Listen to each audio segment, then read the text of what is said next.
Well, freaking well. Creators, we hella loud on that one. On the music, that is. What's up, y'all? Good to see you. Happy Monday. Today's a fantastic day to have a fantastic freaking day. And I'm pumped.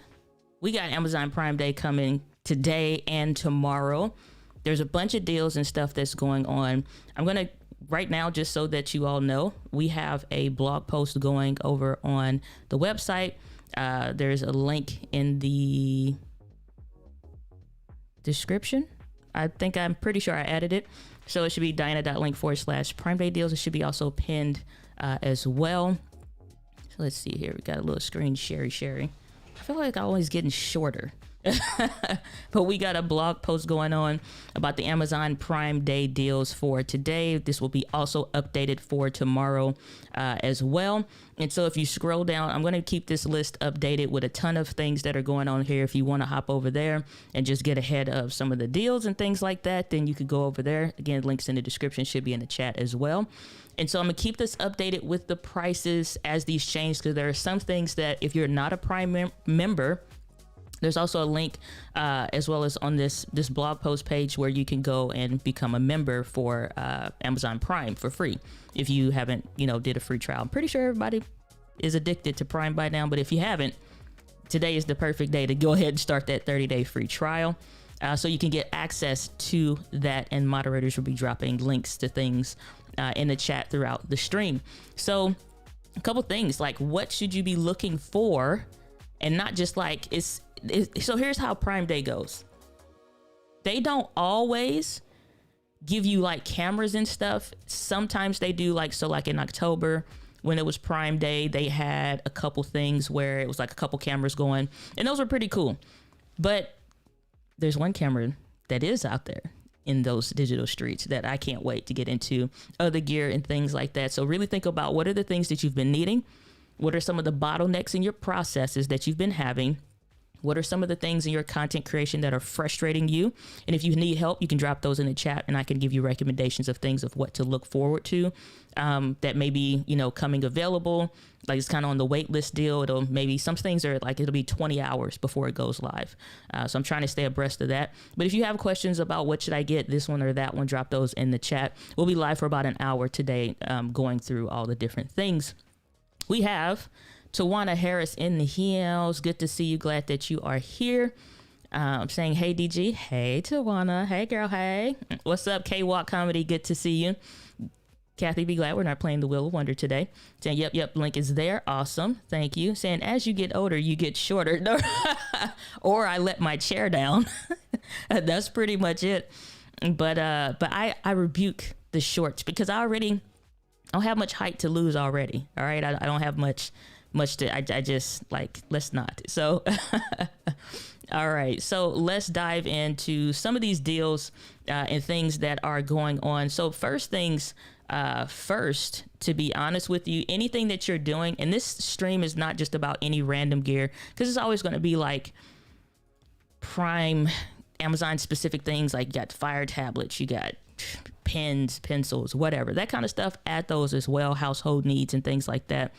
But the name of the game for this stream is for content creators and for entrepreneurs. So if you specifically are getting ready to get started in live streaming, if you're getting ready to get started in content creation, if you are planning on, doing anything in the realm or the space of being a content creator, this is what this stream is about. And that blog post that I talked about, that will link over to all the gear and things like that. But first things first, the name of the game is storage. 100% is storage. And so this is something that I actually just took off my desk, but I have like 2 of these, and I grabbed these recently when I was out of town. Western Digital, tried and true brand. They're giving you 5 terabytes, and this is a HDD. There's a difference between SSD and, I don't know why, was it special school district in high school? They would say, it's like, I'm sorry, but I'm like, is that the right acronym? But yeah. Solid state storage, and then you have HDD, which is your basic spinning disk hard drive. So this is one of these. These are not the ones that you want to edit from. These are the ones that you want to use so that you are saving things. So let's say your brand assets for your live streams, your brand assets for your editing. So like music that you always use or tunes. For me, I have like a little bit of a customized sound effects that I've altered slightly. Maybe I changed the pitch and I'll save that. And so those are things at times you want to keep your computer very clean and not bogged down with a bunch of stuff just sitting on it. And so there's a couple things when it comes to editing off the hard drive that we'll get into in a second, but this is not one of those. This is legit for storage. Personally, I don't save all of my live streams. I don't save all of my videos. It's like, after you get into this for a while, that becomes a hassle. But something like this is great because if you are getting to where you're recording B-roll and you finally get something that's just, you know, it's real, just on the money, that's when you want to go over and grab something like this, because there's some B-roll that I'll record and I'm like, dag, I did the daggone thing on that one. So that's where I want to use for that. And again, reason why you want to sign up to be an Amazon Prime member, because if you look over here in the right hand corner, it's that Prime exclusive deal. As a Prime member, this deal is exclusively for you. So everything that's out there for everybody is like, we get a little bit different, and we also get a heads up on things like that. Jojo the techie, good to see you. Glad that you're here. I like that you got the thumbnail thing you got going on there. Very nice. What's up, Fatima? Good to see you. Glad that you are here. Alan, good to see you. Hi everyone. Thanks for doing this, hosting this. 100%, sir. Always. So that's the name of the game when it comes to storage. I'll progressively try to, just for those that are watching this on the replay, maybe you're sneaking and watching this at work, I'll try to keep dropping the links in the description, or in the chat rather. So as we're going through, you kind of have a note for where that stuff is, and then we can move on, and then I can close internet tabs because Chrome is a freaking resource hog.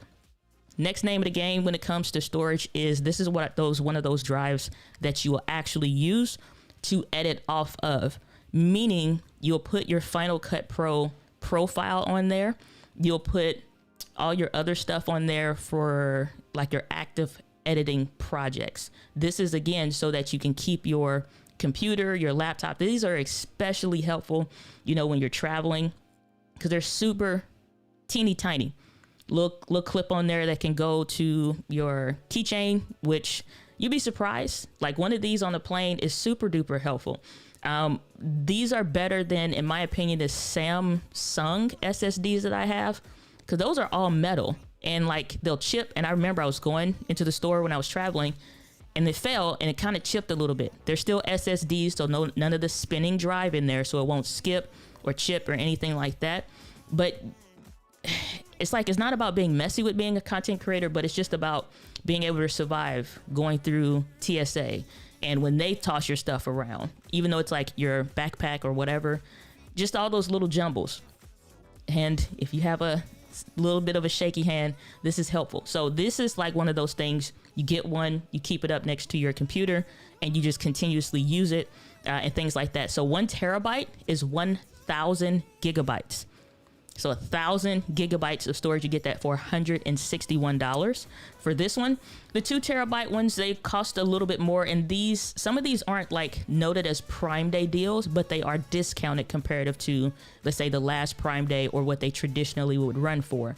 So if you want to go up to 2 terabytes, which is 2,000 gigabytes, then at that point, you're looking to get this for $330. And 1,000 gigabytes, 1 terabyte sounds like a lot, but it's really not. So if you are doing a lot of videos, 1,000 gigabytes adds up really, really quickly. It really, really does, especially as you're continuously working on projects. But these are one of those ones that you're going to be editing off of and like your active projects. And again, that keeps your computer from being bogged down with all of the video files and clips and stuff like that you'll pull in there.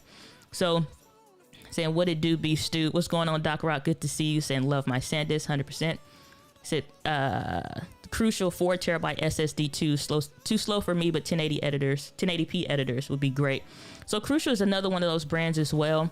That's pretty good when it comes to, you know, just like tried and true. I'm gonna drop the link to this one for this Sandisk 2 terabyte one in the chat. Again, all this stuff is on the blog post that's pinned, but something to consider.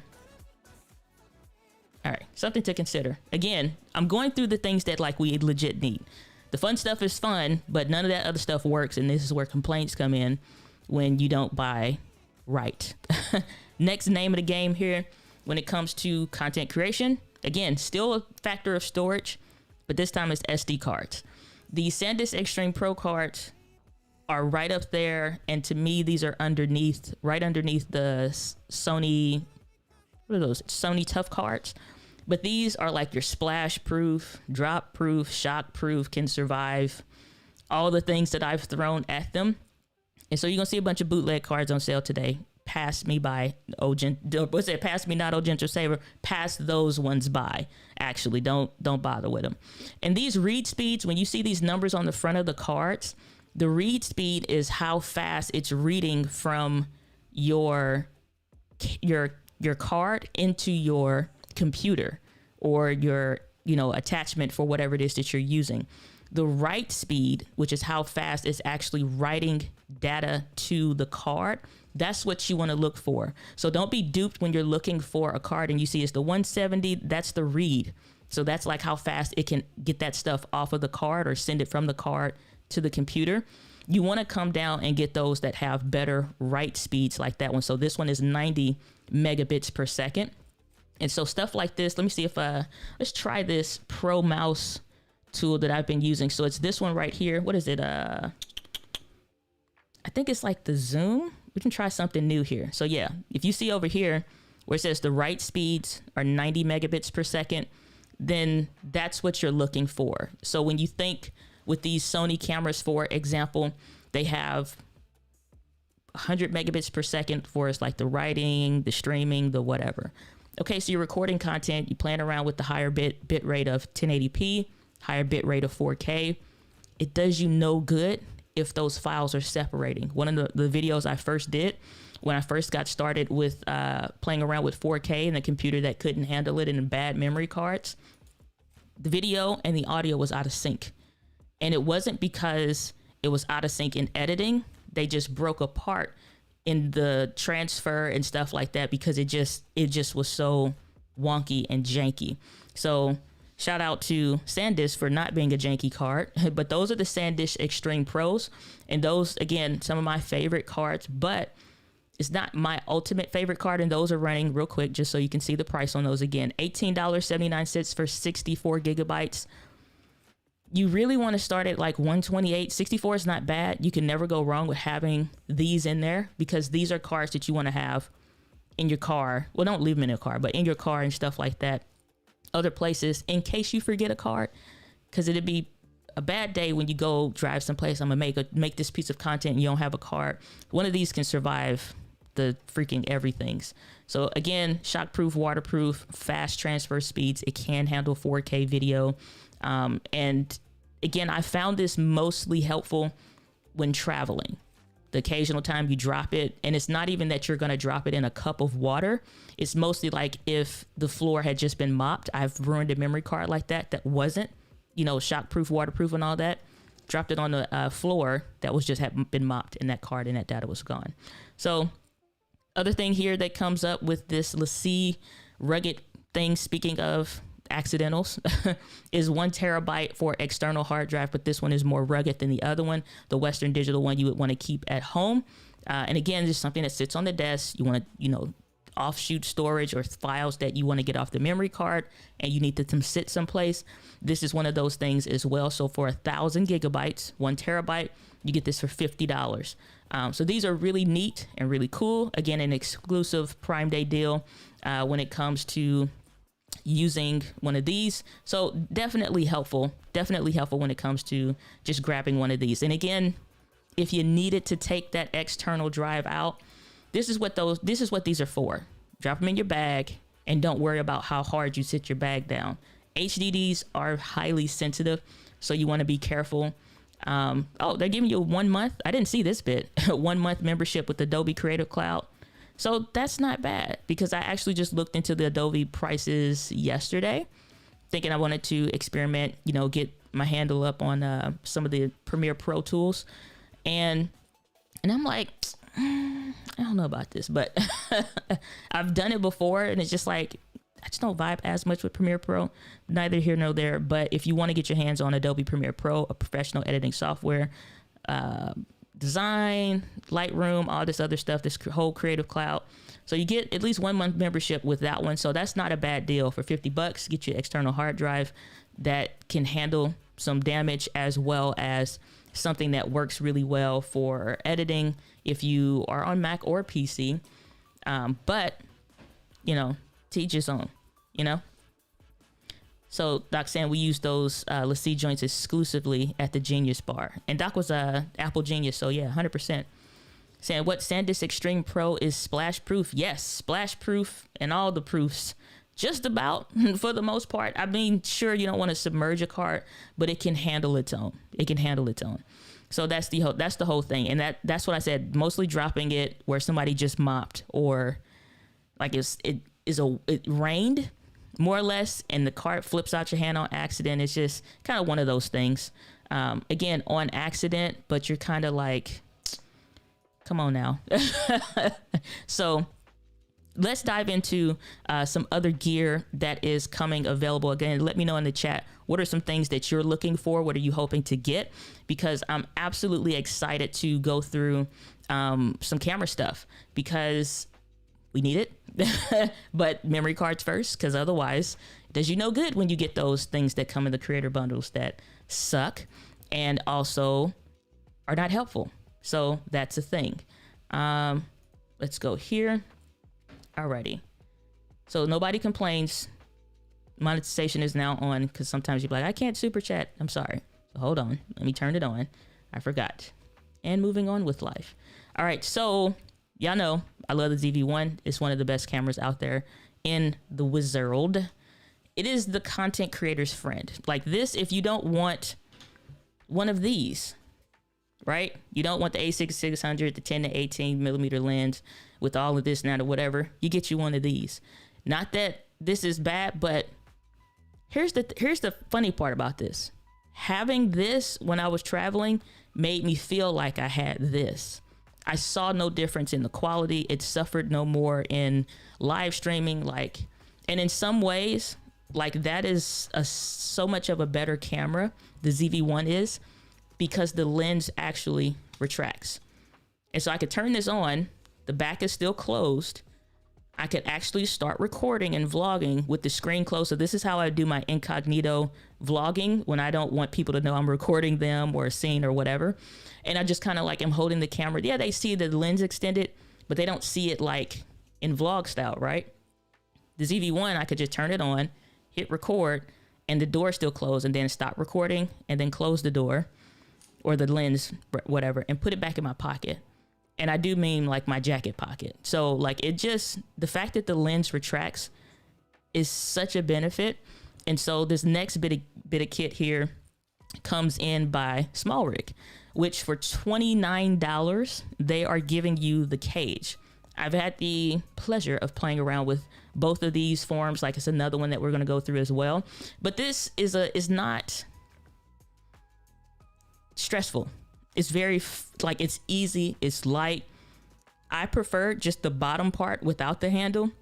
But when you try it, you like, oh, this actually isn't bad. And it's actually like some fairly decent wood and stuff like that. So it's not terrible. This also handles this little, what I was calling the battery door debacle when the Zv1 first came out, which is here. You would see like you couldn't get the door open more or less, but now you can, right? And so that's the really cool part about it, is that you can actually get the door open, leave it on for streaming or open for streaming, not have the tripod in the way. So it just was super helpful. So if you want a grip, you want that, they showing it in vertical. It also has the stuff on the sides, which actually isn't a bad deal for that. And then you also get another cold shoe mount on the side. So if you wanted to put something on the bottom, you could. And this is by Small Rig, $29. Can't go wrong with one of these. Again, the Zv1 is, I think, one of the content creators must have tools. If you're trying to do top down shots, if you're trying to do anything with content creation, just about, you can find the Zv1 to come in handy. for that. Speaking of the ZV1, next bit of kit is the actual ZV1, and this is coming in at $657.40. So it's not listed as a Prime Day deal, but it is much cheaper than it has been for a minute. Now you could find a used, like many of us that, you know, me, Doc, India, we've all gotten ours for like at Best Buy that were gently used or whatever, but we still didn't get it for this price. Brand new with all this other stuff, plus some, you know, software tools that you can get. And then you get the Sandisk Extreme card, which is actually what I have, like 6 of those. They're not 32 gigabytes, but it's not bad to get, you know, the ZV1 in all its glory, a little bit of software, and then a 32 gigabyte card for $657. Better than if you're just getting it by itself. And this is actually brand new.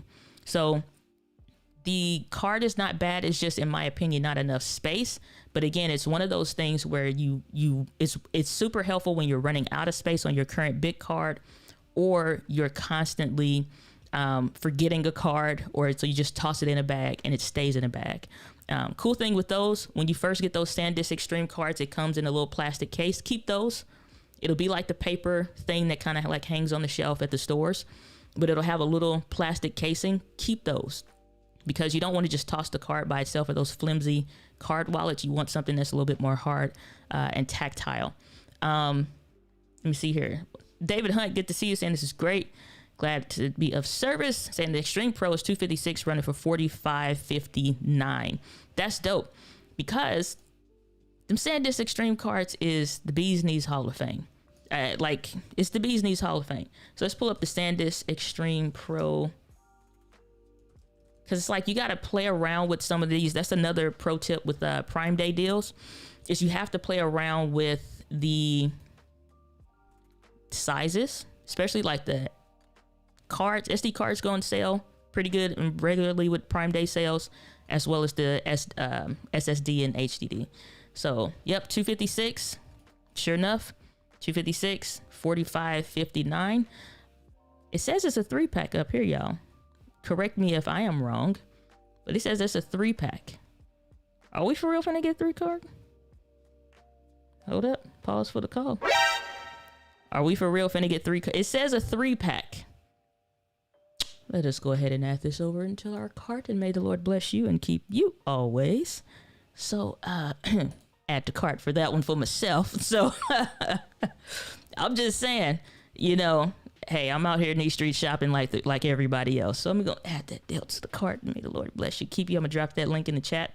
So if y'all want to take advantage of that as well, you can. Appreciate you, Tawana, on the deal and the steal for that one. So, listen, I got a gift card too, like $100 Amazon gift card. It says it's a 3-pack in the corner, so I hope they ain't screenshot that thing. But yeah. So again, for those that are just coming in, these can handle 4K. The Sandisk Extreme and the Sandisk Extreme Pro cards are some of my favorite. Anytime you're looking to make sure a card can do 4K, it's helpful to make sure you see this U3 class 10 symbol here, and then the V30 icon there as well. So let's try this Pro mouse again. Let's do the option. So this right here. Oh, yep. There we go. Yeah, I don't like that one, Doc. I'm trying this one out. This Pro camera one. It's okay, but this one works a little bit better for me. The draw on screen right here. The U3, that's one. Class 10, that's another thing that you want to look for. And then the V30 and V60, V90 are the things that you want to look for. V30 at the lowest when it comes to just like baseline 4K video. Again, these are read speeds. These are not the speeds that it actually writes to the card. To get the read speeds, those are always hidden in the description. Even if I just do Control F read, you scroll down, get past all of the nonsense stuff. And just do not waste your money on those super cheap cards. Right here, read speeds are 170 megabits per second. Write speeds are 90 megabits per second. So there you are with those. All right, let's keep this thing moving along, because we got a lot to cover in a little bit of time. Something else, this is not a Prime Day deal, but just something to add to your radar. They got the USB C type version. This is USB 3.0. But if you're going to get a Sandisk card, make sure you get a Sandisk card reader as well, because a huge bottleneck that a lot of creators run into is this, the transferring of the data, or it's taking it a long time for Final Cut or Adobe to pull your footage in, is because you're not getting the maximum amount that those cards can do. So one, make sure whatever card reader that you're using isn't one of the little cheapies that you get in those free Amazon kits of whatever for $500. Like, those are never good. Sandisk advertises the best way to get the most and the fastest that they actually advertise is to get their actual branded ones. And I've tested this and it's true. It is like, it's actually legit. And this is the one that I actually use. Matter of fact, got it right here with the Sandisk Extreme in here. I wasn't planning on that part, but just kind of worked out that way. So 256 Sandisk Extreme. I had to bring that closer then for y'all to see what I'm talking about. 256 Sandisk Extreme card, and then the Sandisk card reader. USB 3.0. Don't plug this into a USB 2.0 port. Otherwise, you're defeating the purpose of why you're investing in stuff like this. So if you're going to, you know, use any kind of like these hubs and stuff like that, get you one of these. USB 3.0 port. Plug this in. You got a Sandisk card when you use a Sandisk card reader. This is just even still a good fast reader for other kinds of cards. But if you got a Sandisk card, get the Sandisk card reader. You're going to get the maximum amount of speeds that they have available for you. Again, I'm going to try to keep dropping all these links in the chat for some of this stuff, because it will be a fly as we go. So now I was lurking, but that made me laugh. Nicole Dre, good to see you, seeing the Sandisk 128GB Extreme Pro cheaper on B&H and Adorama. You know, I wondered, I didn't have time to check B&H and Adorama today, but I figured because they do feel the pinch of Amazon when they're doing their Prime Day deals, and they know that everybody and their mother is going over to Amazon to buy some stuff. So I wondered, I'm like, are y'all going to discount some things today because you know that like people are going to have a problem with buying over here at your store for full price versus Amazon today, because they can get it sometimes 40-50% off. So if you are wanting to step outside of the Amazon realm, that's a good place to go. Pause for the calls 1 second.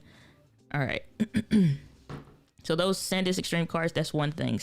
Moving right along, we talked about the black Sony Zv1 kit that is available for all of you people that are in the Glad gang that love white cameras. $652 for the white Zv1, and it does come with the Sandisk Extreme Pro card. That's 64 gigabytes. Most of these kits, it's like some of the better ones will throw in 128 gigabyte, but most of them is like 32 to 64. So if you get the white one, it's a little bit cheaper at $652. They throw in like a little whatever case. And then you also get a memory card with this one for $652. And these are not necessarily Prime Day deals, but they are discounted deals.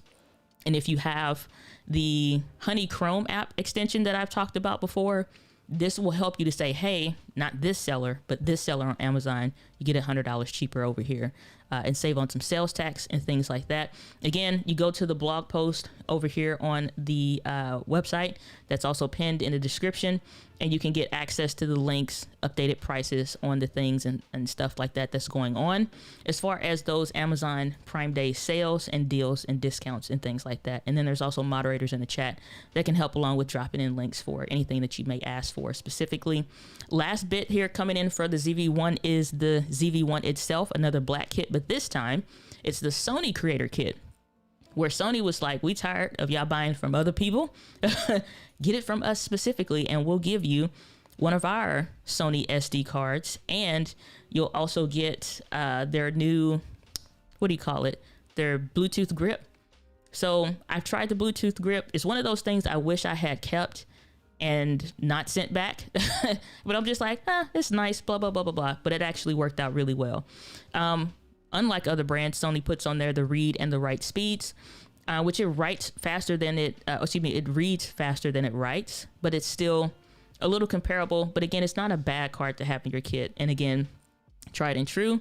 But this Bluetooth remote is helpful. It's not long, but you don't have to have it attached. There's nothing about it having connected to the camera to make it work. So for those of you trying to live stream and you need distance, or you do have something like the Zv1 because it connects to other Sony cameras as well, You can also zoom in and even continue zooming using the clear image zoom with this little rocker here. You got a control button on there, or like a custom button that you can press. You take a picture, start your videos, all kind of little stuff that's super helpful. And it's nice and small. It feels good in the hands. It's one of those things where it don't feel cheap. It is still plastic, but it just doesn't feel cheap. It's pretty neat. It's pretty neat. So you grab one of these for $746.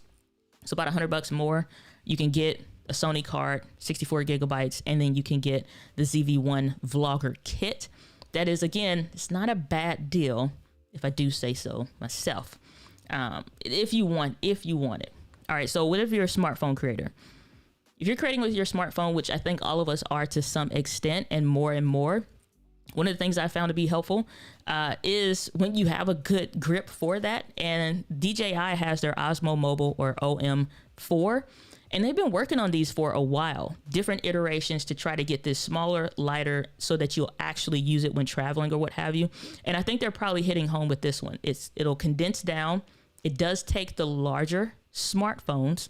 So if you do have a larger smartphone, this is one that you can, again, toss in the water pouch side of your bag, or, if you have a messenger bag, one of those larger sleeves, and it'll fit nice in there. And then it actually connects to your phone. But what I find is not just for how they advertise this, but more or less for those of you that want top-down shots, or you want a tracking shot. You don't just get access to the gimbal, you get access to their software.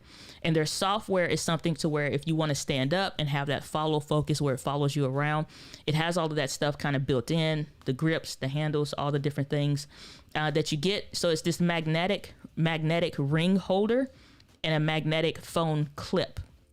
I was curious about this at first, but it worked out actually really well. So the reason why they went to this kind of a thing is because when they did the built-in clip, it was always a new and a bigger phone coming out, and it just wouldn't fit. So it makes the gimbal obsolete. So for $120, Prime Day exclusive for Prime members only. Again, if you need to get a Prime membership, links in the description.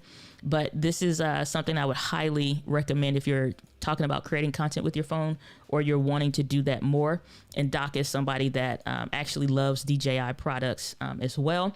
But let's say you have a little bit more bigger needs, then you want to go with the Zhiyun Weebill S, which is comparative to other gimbals, very small, very lightweight, very compact, easy to use. You can rig this thing up all kinds of ways, but it can handle not just your phones, GoPros, whatever, but really your full-on mirrorless kit cameras and all of that. Larger lenses, it can handle the weight.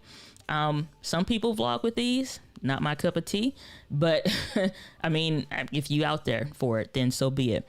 Again, this is not just something where it's like, well, I don't have a use for a gimbal. I'm not tracking shots in this traditional way. As an entrepreneur and content creator, you may be giving a talk. More things are opening up right now, and you want to mount your nice lens that weighs a bit. So these Sigma and Tamron lenses that weigh quite a bit.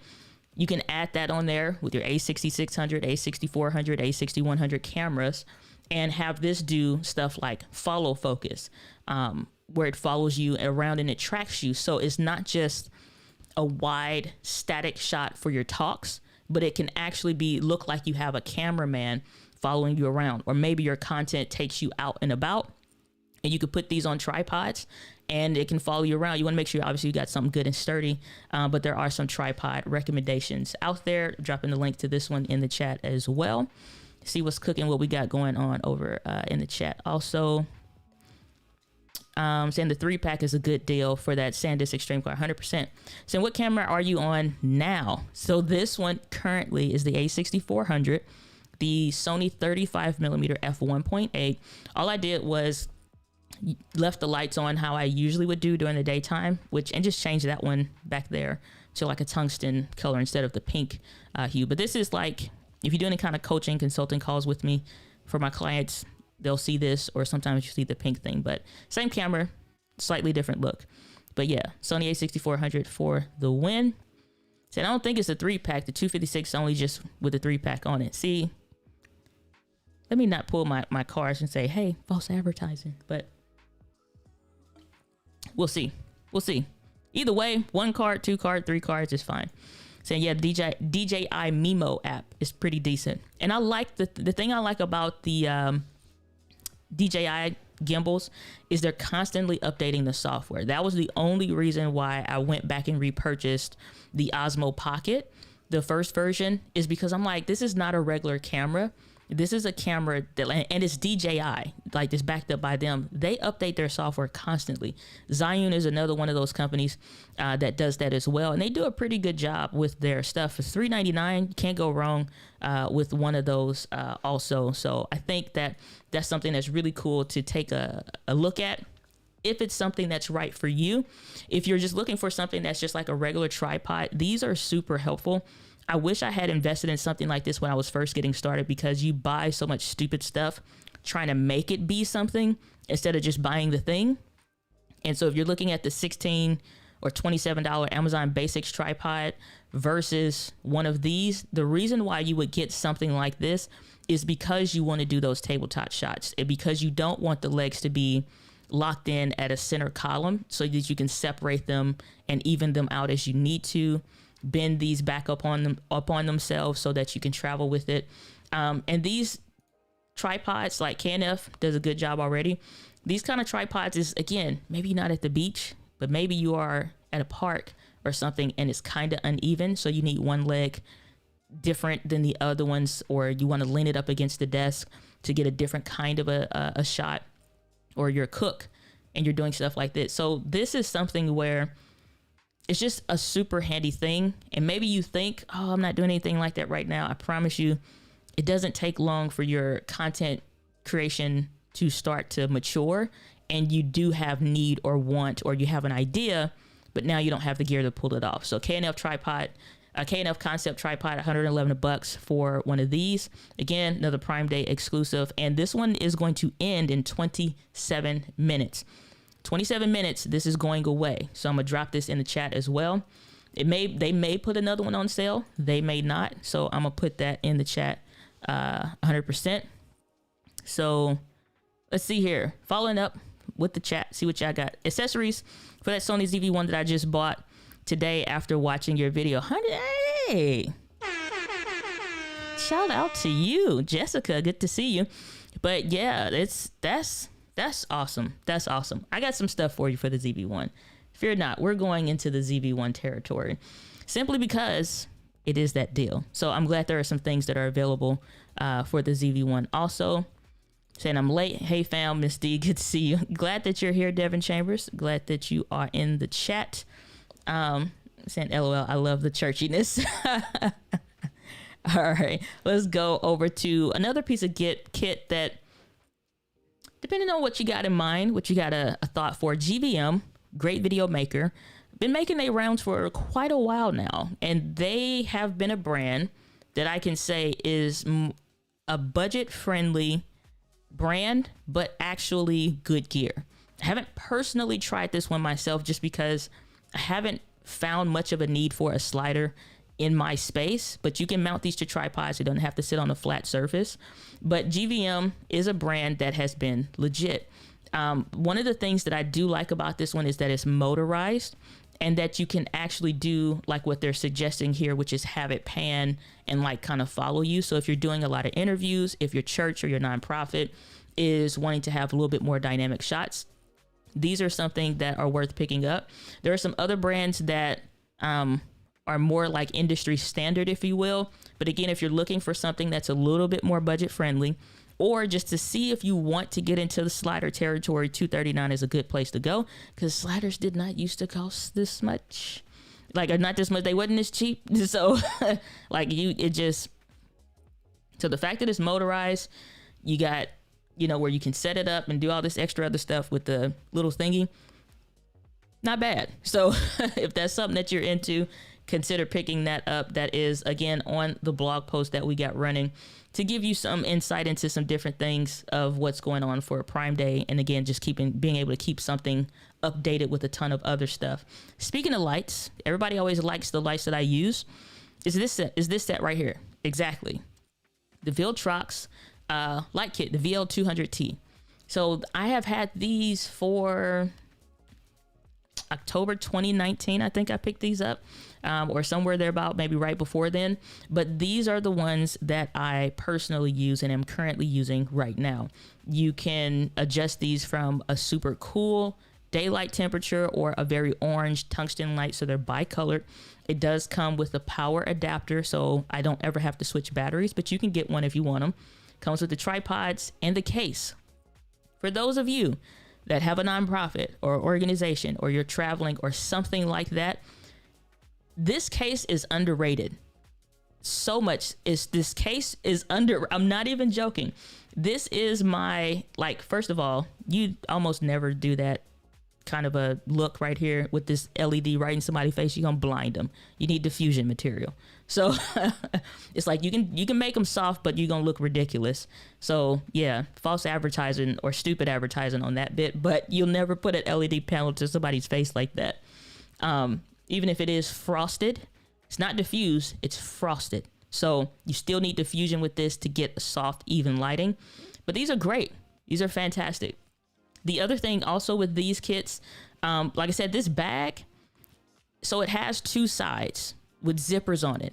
And it has straps on the inside. Why am I excited about the case more than the lights? But so what you do is you put your cables, your extension cables, your adapters, your cords, your tripods, all of this stuff can fit on there, and it has straps. Even though it zippers out, it's not just like it's just loosely sitting in there. You unzip it, and on each side has Velcro straps for you to hold your tripods and your light cases in place, in addition to your extension cable. So I love those braided adapters that you can get from IKEA. And so you'll get those, super durable. You can throw your gaff tapes in there, all the stuff that you would need. So again, if your nonprofit is going from one side of the church to the other one, or you're traveling and you need your stuff, or again, you're doing a talk and you decide you want to bring your whole shebang, even if you just need this for other stuff, this is a perfect like thing. And it survived many a trips and thrown around from courtesy of Southwest Airlines, Delta, and all the rest of them. And they just tossing it about, and it's still not ripped. It's still not beat up.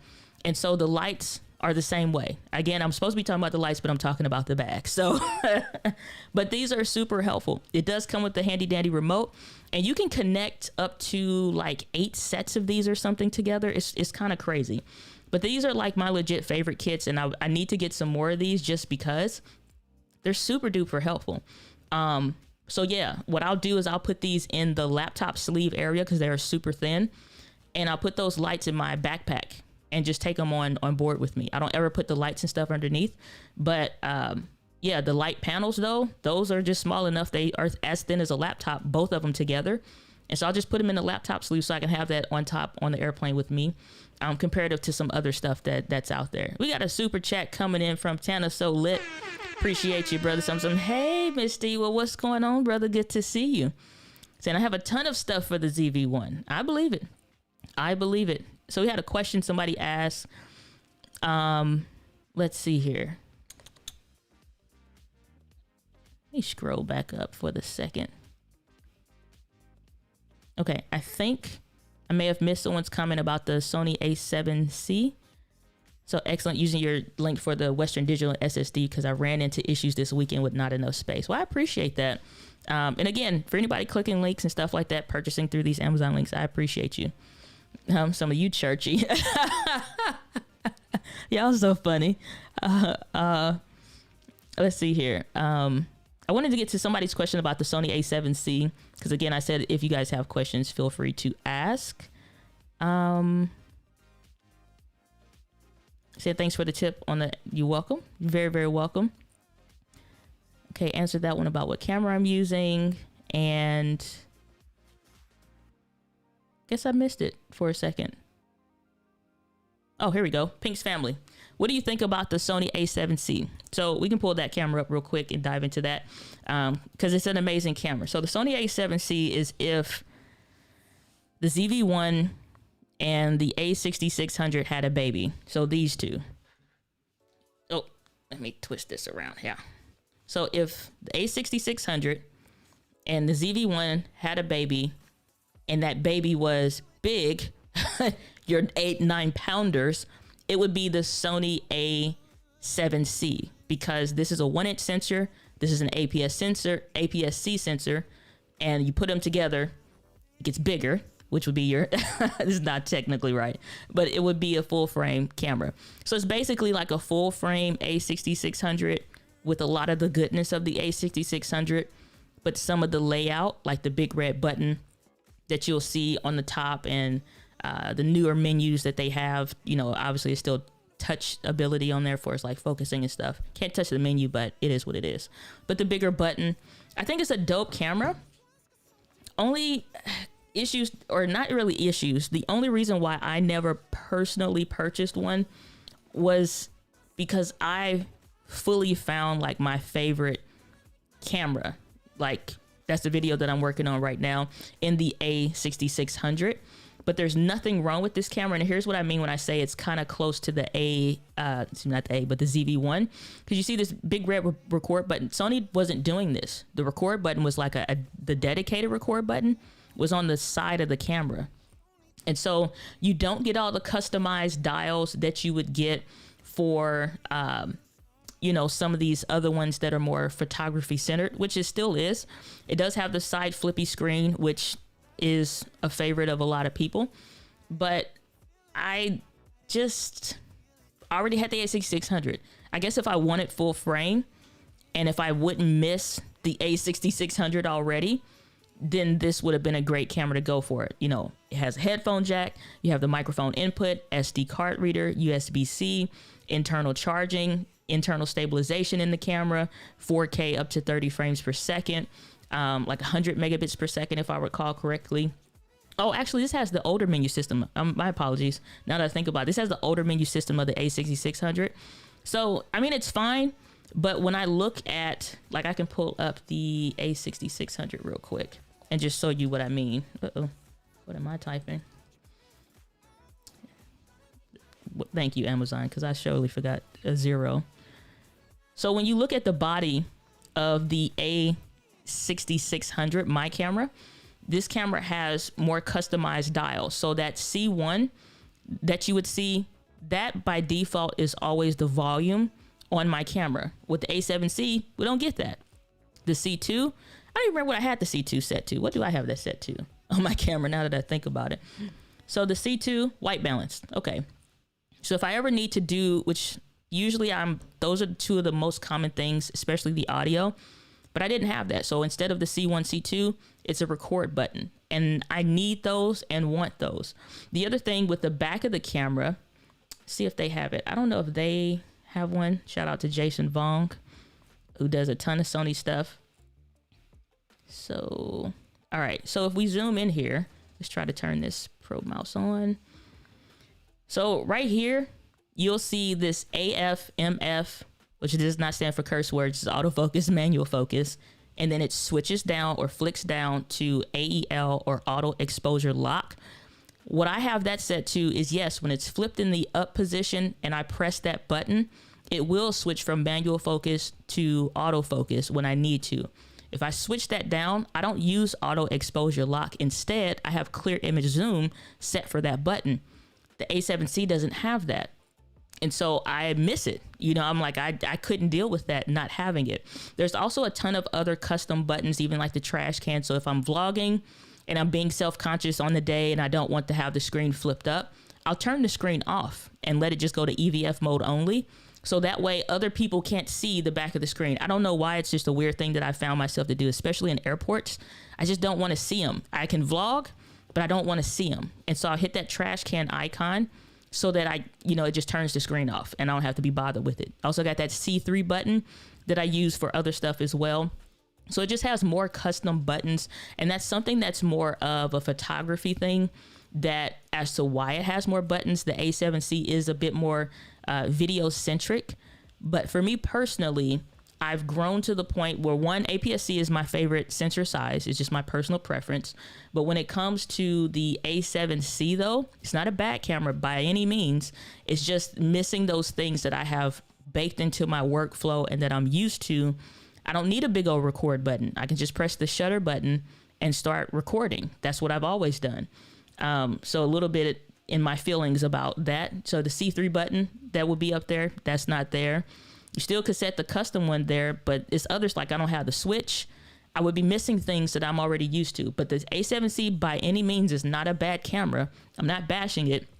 I'm just sharing like why it never worked out for me as something like worth picking up, at least for me personally.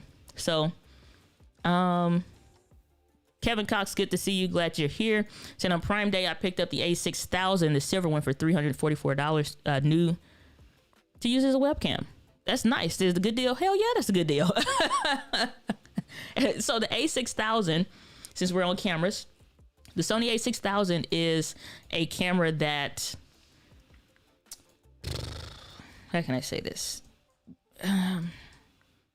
Okay, a little bit of a history lesson, 30 seconds or less. You had the A5000, A5100, A6000, the 61, 64, 66 came later. Put those to the side. Okay, so you had A6000, A6300, A6500. Those were the lineups in the hierarchy of the old APS-C lineup. The A6000 never had a microphone input on it, as with the A5000 and 5100. You couldn't plug a one of these kind of doohickeys on there, right?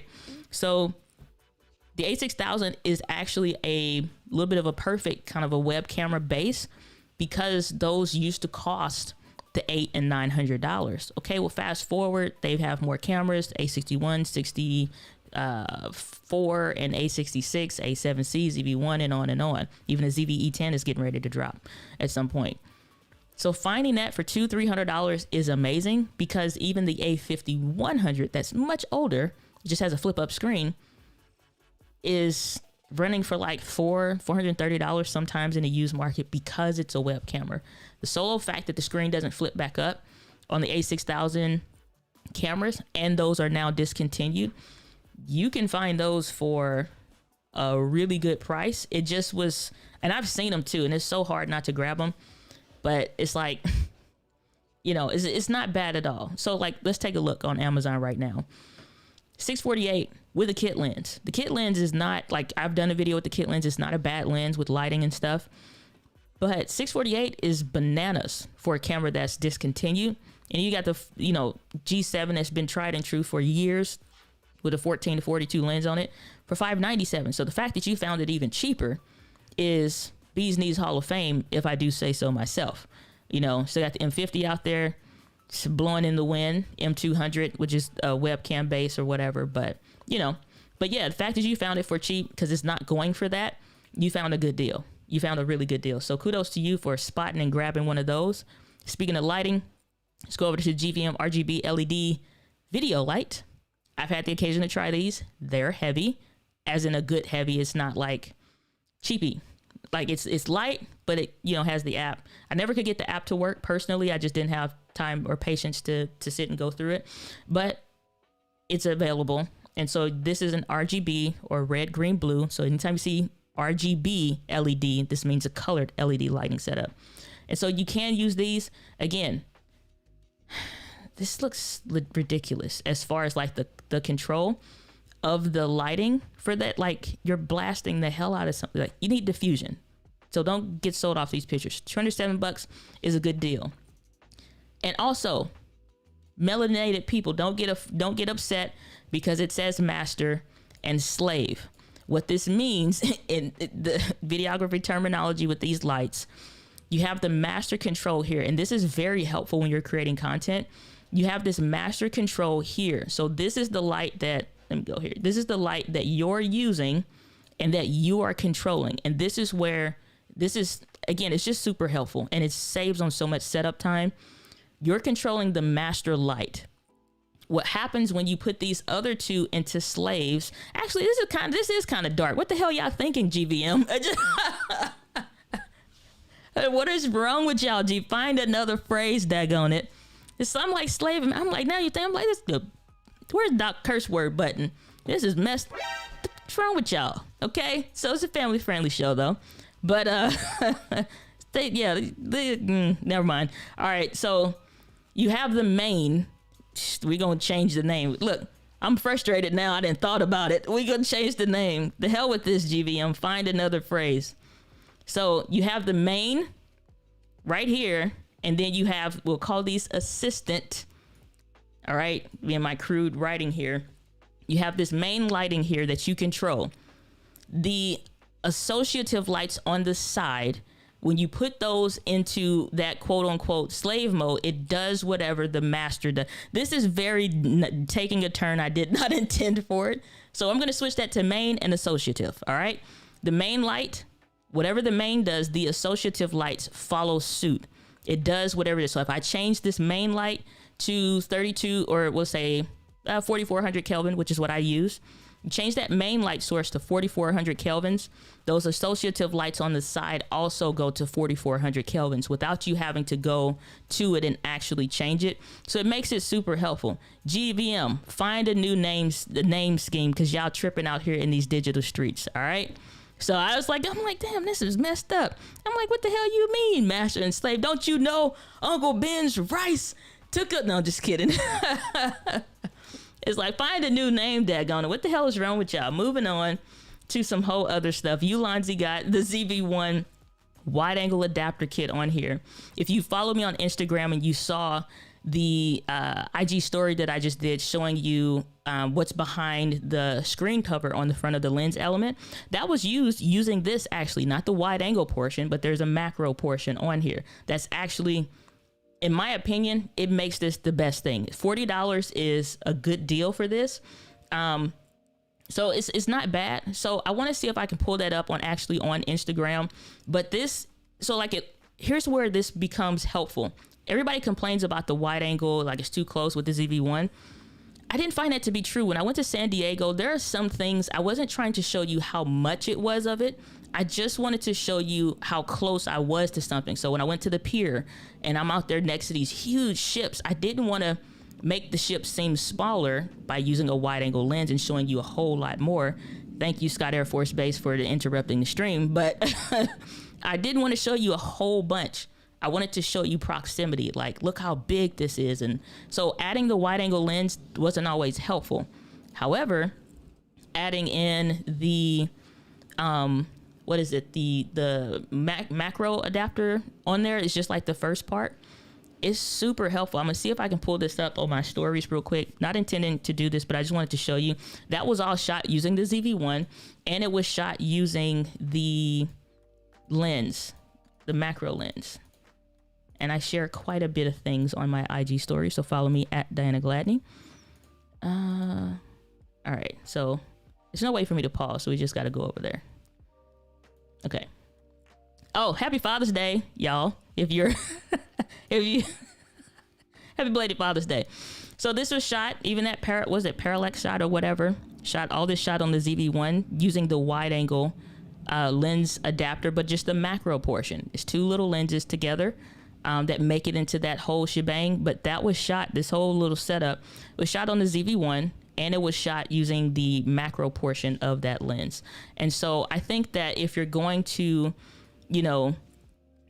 think about what kind of things that you want to show, how close up something is, you want to work on your B-roll, and you're using something like the Zv1 to do that, using that macro lens, is super duper helpful. Like it's the bee's knees Hall of Fame. So $40, can't go wrong. One of my favorite bits of kit that I've purchased. And it's, again, not even because it's the wide angle part, but it's because it's the macro portion of that lens. So I'm gonna drop that link in the chat. Let's see what's going on, because I probably saying the GVM app is trash. Okay, at least somebody's, with me to try. I was like, we'll see. We'll see.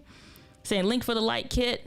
It's on the blog. So click on the link in the thingy baba, because I've already moved and clicked out of it. But on the dang, Scott Air Force Base, what y'all doing? This one don't do Monday streams. Shoot. They all out here in these streets. Just the whole daggone time. But let me pull this back up. Let me grab the link. So if you're referring to this light kit right here, I'll drop this link in the chat for you so that you can have that for that. The app, I couldn't get the app to work, but I didn't have time to play around to see if it was more stressful or whatever with it, but it's worth checking it out. So Kevin said, got the Sokani X60 V2. It's a amazing deal, $140. Nice. So send you the link for the 344. Yeah, for the A6000. If you have that for Amazon, definitely feel free to drop that. Saying, what about the color science? When you're talking about the 6,000 cameras or even the newer ones, a couple things go into color science, and especially when you look at videos, and it would have to take a little bit of a trained eye to see it. Average Joe Schmo pulling out the camera, saying that the camera science looks bad and that's why he prefers Canon, probably doesn't know anything about setting the white balance or setting the right kelvins, probably mixing light from the ceiling. That's a whole other color temperature, sitting across from a window that's also at a cooler color temperature. And the camera's trying to figure out what the hell to do in this situation. And they say the color science looks bad. There's a lot of those videos on YouTube. And because it looks better than maybe what you could crank out of your phone, just pulling it up with the finger smudges on it, then people say, oh, well, this one's better than that one. Sony's color science is like the standard color science when it comes to like filmmaking and stuff you see in the movies. The reason why a lot of people enjoy them is because they can be manipulated. It can move a little bit faster. But if you're just recording in standard, which this is in standard, but again, it's for the look that I want, which is more of a golden-ish kind of a look to match the tungsten lighting. My skin is a little bit more, it's got a little bit more orange to it, or a yellowish hue to it than normal based on the lighting. So the color science isn't bad. I can show you a ton of looks with this one camera and still be in standard as I am today on this one, but it looks different. So the lighting and the color science go hand in hand, but a lot of people don't look at that in addition to white balance. So it's fine in the camera, but depending on what videos you watch, it may not be if they don't know what the hell they're doing. So that's one thing. So Rich in the house laughing, saying primary and secondary. Thank you. What the hell is wrong with GVM this fine day? Lead and follow. See, all these, look, this is how you know people don't do markets research. Like, let's see what we're going to call this. Slave and master. This is fantastic, GVMs. Like, get your life together. Saying they're switching the names out soon. Cats and dogs. Saying, why are we having this discussion right now on June 10th? You ain't lying. They said, the hell with Juneteenth. We gonna say we sick of it. Sick of it. Y'all laughing. Y'all are so funny. Saying I know you already talked about portable drives, but I see the Crucial and Prime Day is worth the investment. Doc mentioned the Crucial. We'll pull those up real quick, which is another hard drive. Let's take a look.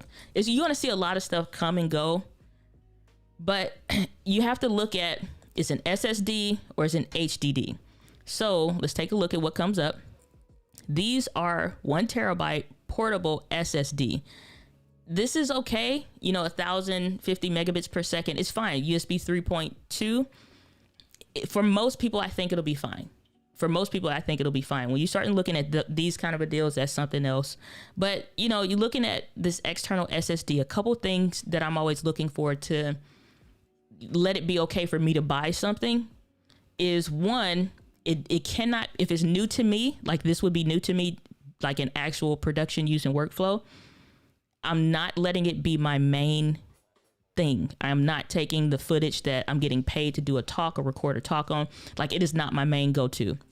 So I would test it, because sometimes hard drives get corrupt, and Crucial is not a bad brand. It's just not something I have had extensive heavy use with. So if you get it, it's not that it would be bad or that it wouldn't work or something like that. It's just a matter of, and especially like for $94 for 1,000 terabytes, it's not bad. It's not bad at all. It's not a bad price. Brand is pretty legit. My only concern is that, again, for your workflow and what you do, if you rarely drop anything, your bag never falls on the floor or whatever, and you're having footage that potentially could be re-recorded, then that may be something worth taking a look at. I'll drop a link to it in the chat if any of you guys want to try it out. It's just like, sometimes when you're trying out new gear, you don't put your best on it. You want to give it like maybe some vlog footage or something. Maybe, I don't even know about that, but something that you wouldn't mind re-recording though, because it's like, if it gets lost, it gets corrupt, stuff happens with data type deals, and it just gets to be frustrating. So I mean, give it a shot. Maybe worth it, maybe not. It just depends.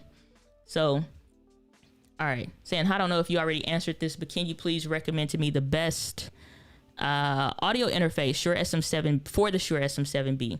So audio interfaces. Okay. So this is an XLR microphone. You need something to now convert that into USB. I prefer Behringer. So I've always used the Behringer 404 HD.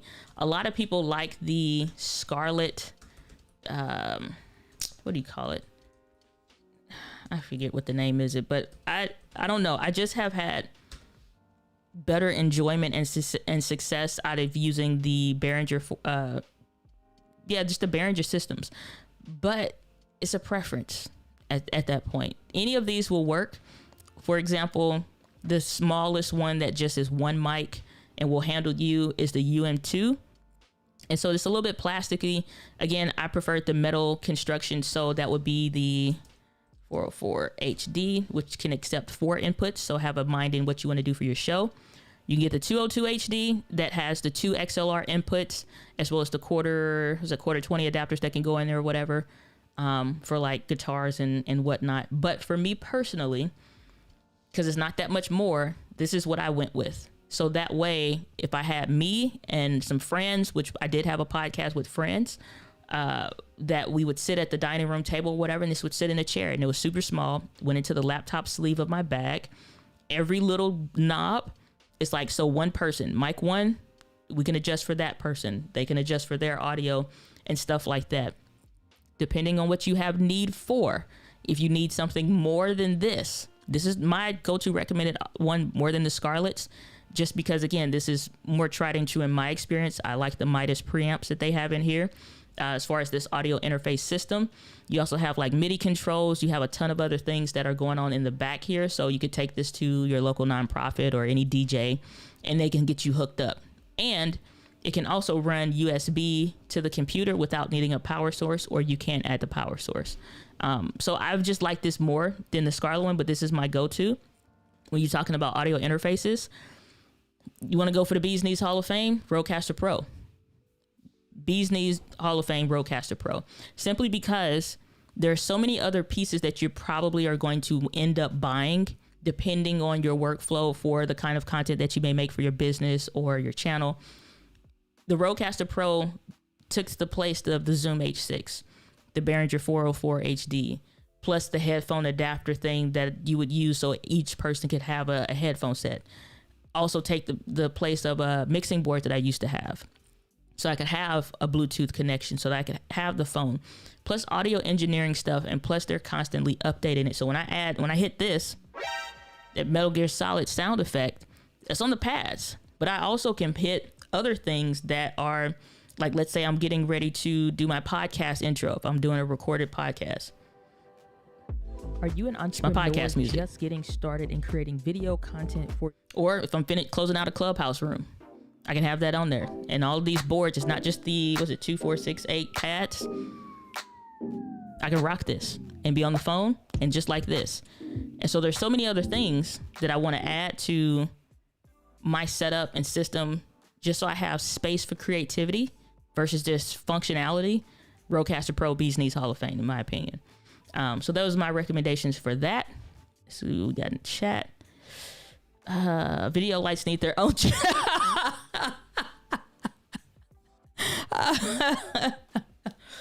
Oh my gosh, y'all are hilarious. Oh, okay, I saw that one. Okay, y'all are something else. Y'all are so funny. All right, let me go. Y'all laughing at text. I love the Ulanzi lens. It is amazing. It really is. Saying thanks for doing this. What software are you using? I'm so glad you asked. This stream is brought to you by Ecamm Live. If you're looking for, it's not, but this stream is using Ecamm Live. And so go to diana.link/Ecamm Live. Then you can actually get you a free trial. Needless to say, I've been rocking with Ecamm since 2000, and I'm dropping a link to this in the chat. I've been rocking with Ecamm since 2018. I've never had a poor experience with them. I cannot honestly and full-heartedly say that about a lot of brands and companies.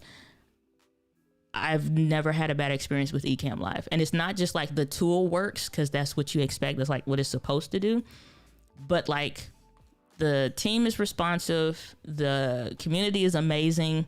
I've gotten to know a lot of you guys more closely, but this is what I use. So I can go from, you know, sharing the screen, which will, you know, be my next bit of kit. So, and I'm shorter today. So I guess do I need to sit up, or what is the deal here? I think my chair went down some. But yeah, I can create, you know, custom overlays, or even like I have one for my other company. And so I got this. So it'd be me, Doc Rock, David the Black Man. And that's what we would use for different stuff. So just a lot of different things for, like, I got a whole other show collapsed in a folder, the pre-show music.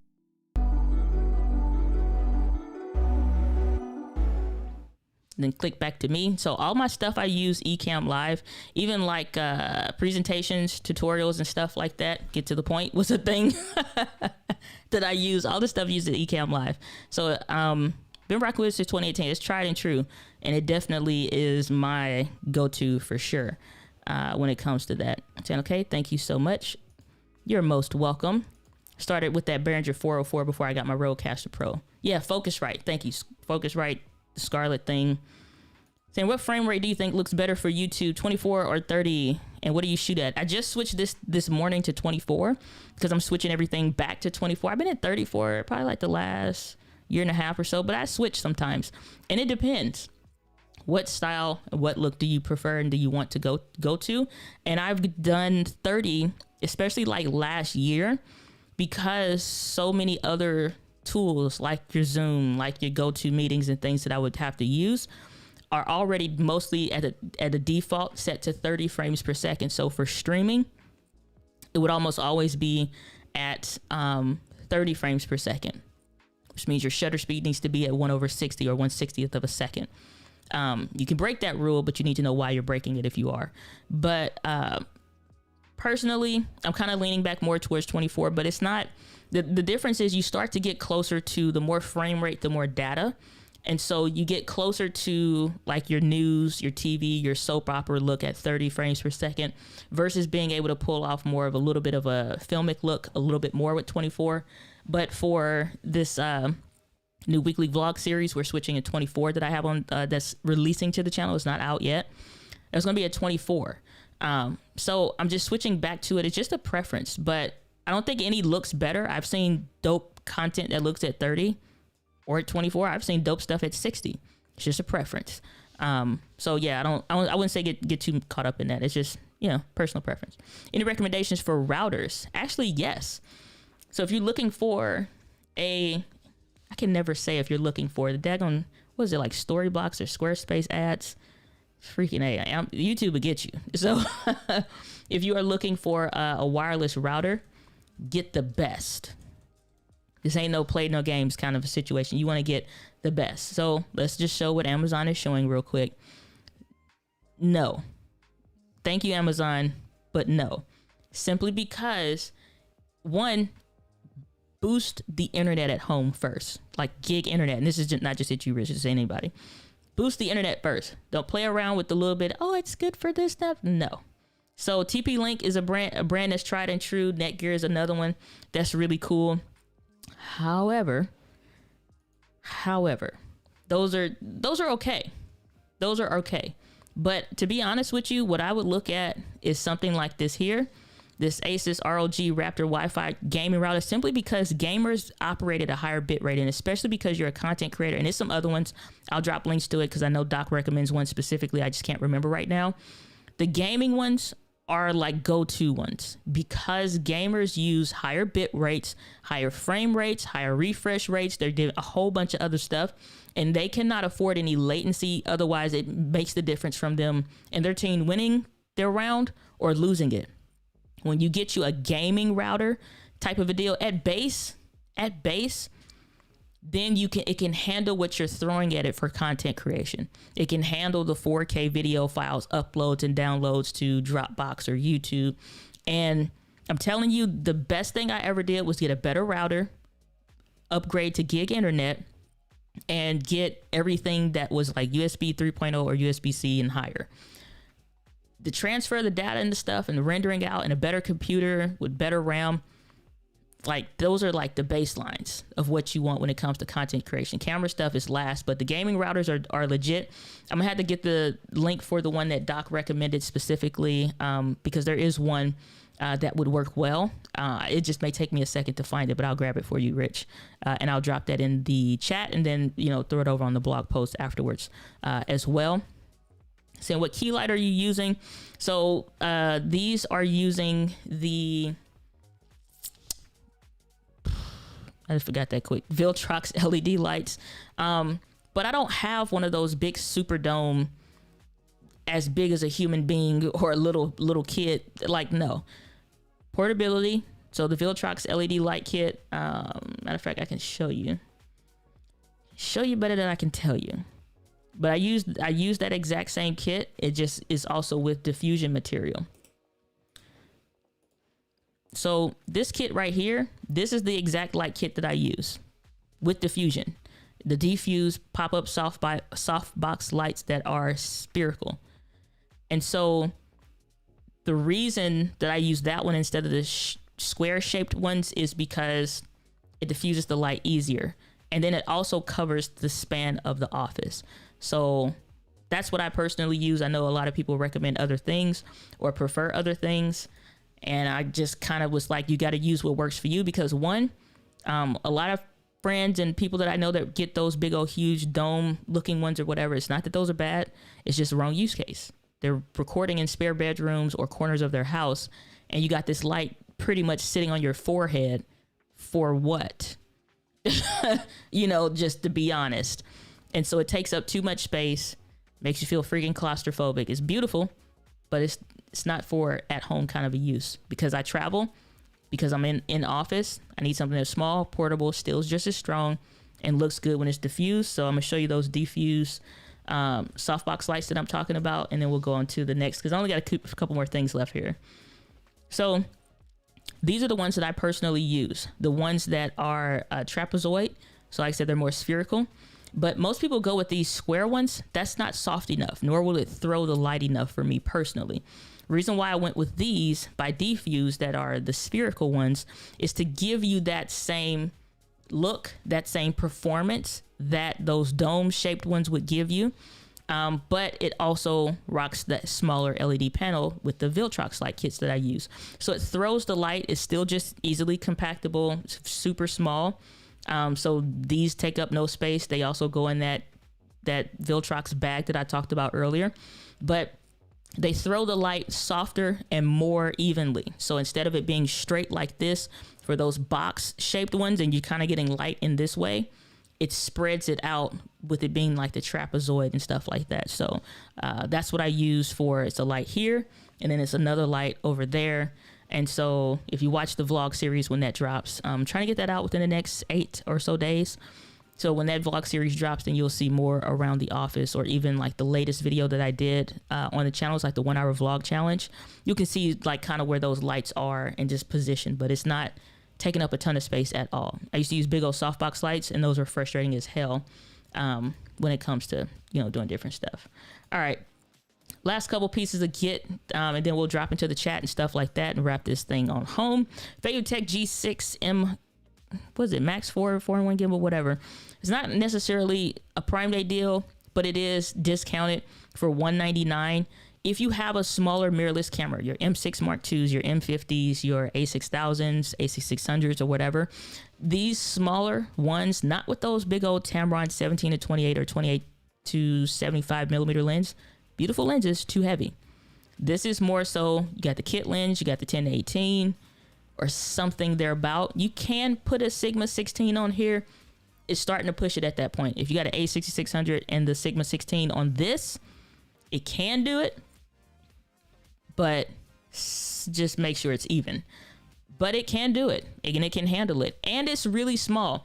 To be honest with you, I think this is the one I'm going to pick up, just because I rock with small and portability is like my main thing. So if you're looking for gear today, make sure it's fitting your bottom line, not just because I or somebody else recommend it, but that it fits how you would actually use it and actually use it, if that makes sense to you. So I know I wouldn't use the bigger gimbals because they're bigger. I don't want to carry all of that stuff on my back.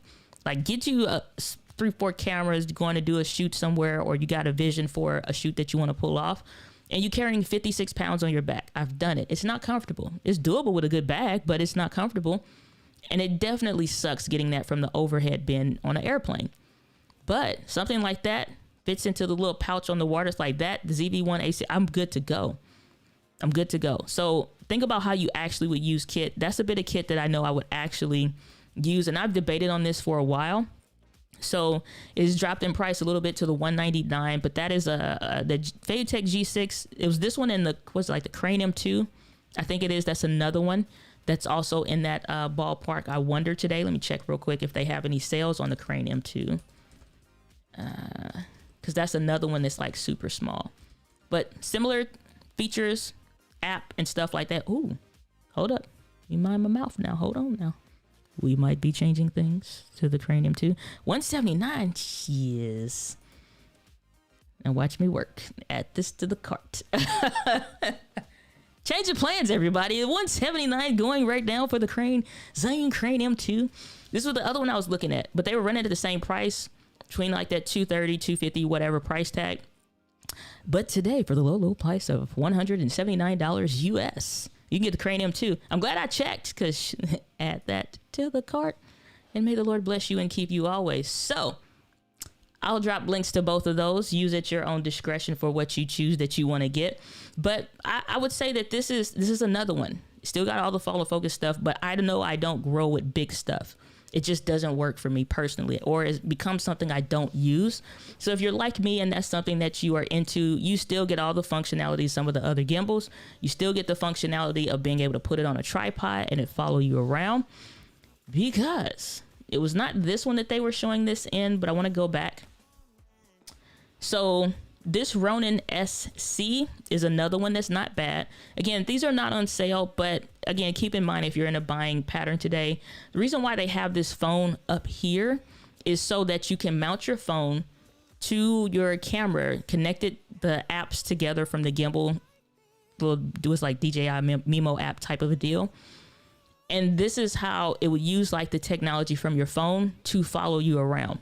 People have got these, but again, I never picked it up, and compared up to other gimbals, they are still bigger than, like I've picked these up, like, but I never bought it.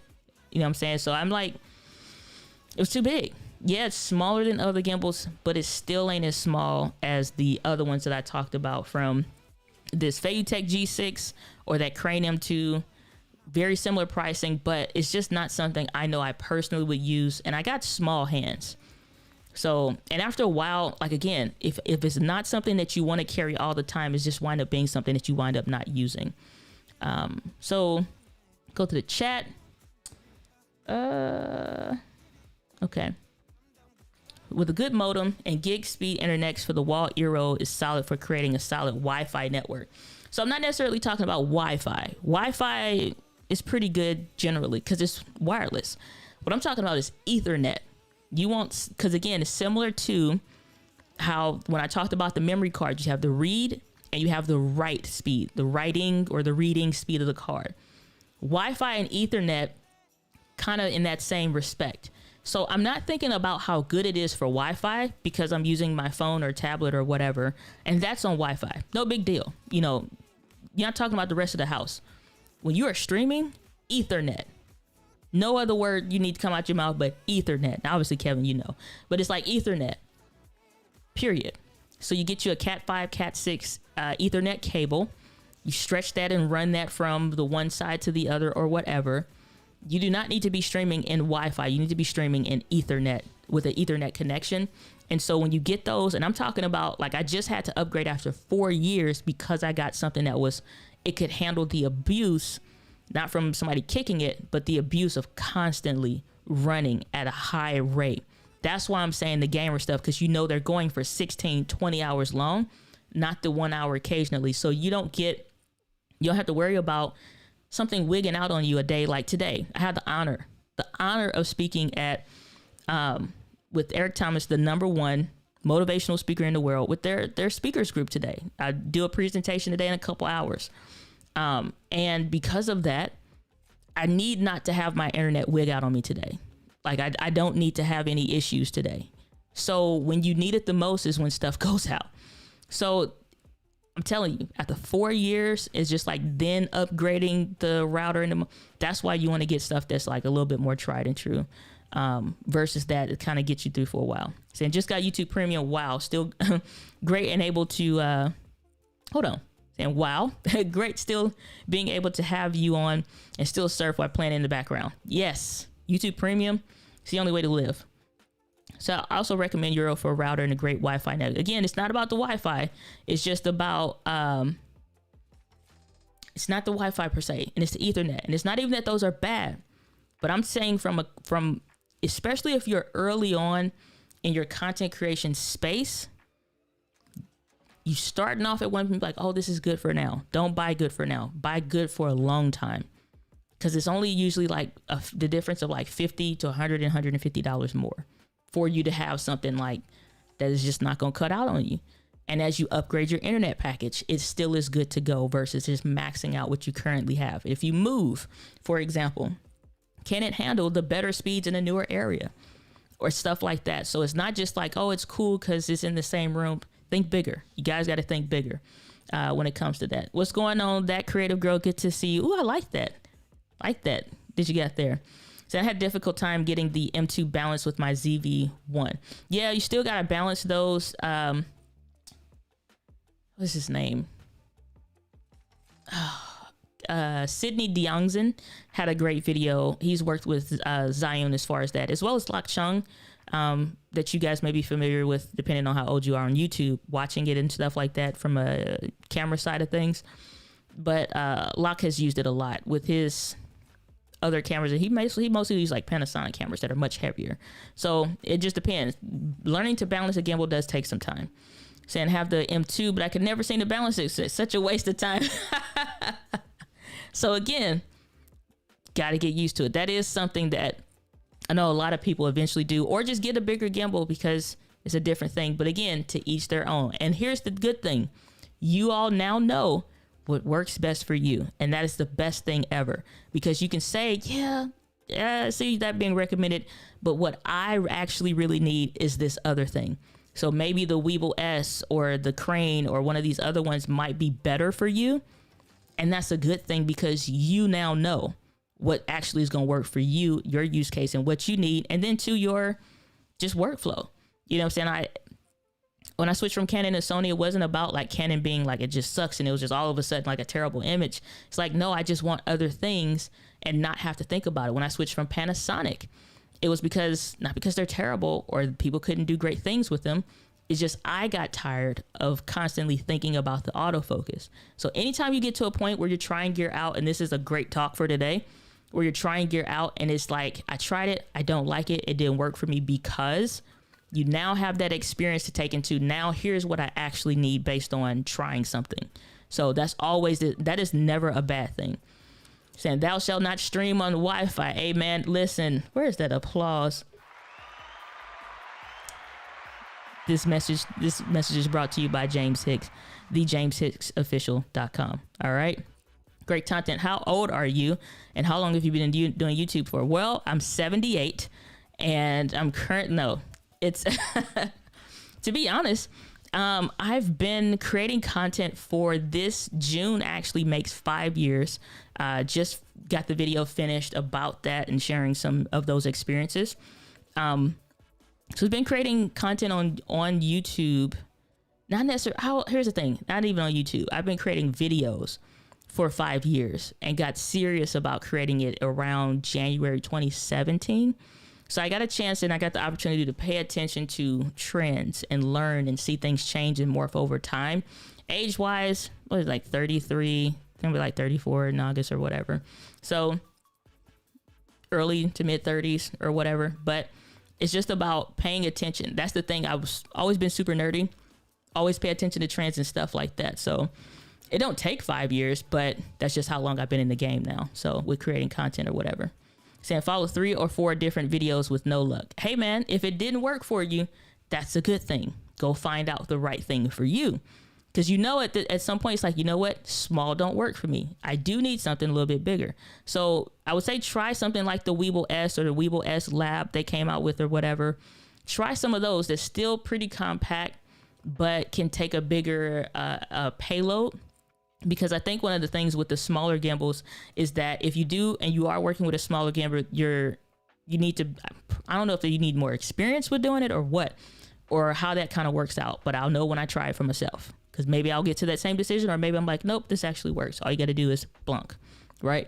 So, but if you know a gimbal with a bigger payload works better for you, try something like that Weeble S Lab that can take, maybe 10 or 12 pounds or whatever. And now because it can accept more of a payload, a couple different features are different on it, maybe that would work better for you. So it's worth a try if nothing else. All right. Alrighty, let's see here. Scroll back up, make sure I haven't missed anybody that are asking questions. Alrighty. Okay. I'm the Brown. Good to see you, brother. Glad that you are here.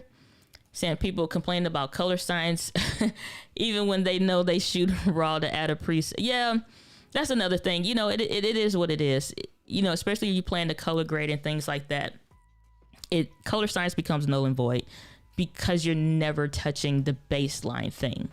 It's like back in the day when computer monitors started to go from the CRT TV styles to more of the flat panel ones. There was a huge color science difference or color accuracy difference because you would know any better.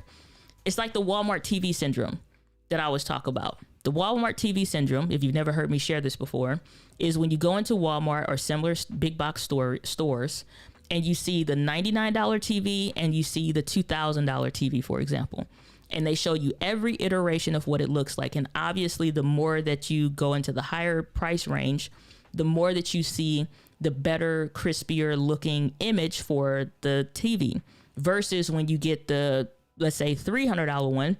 Obviously, maybe the $2,000 one looks better.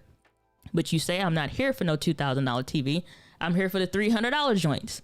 And that's what you take home that may be a 56 whatever inch TV.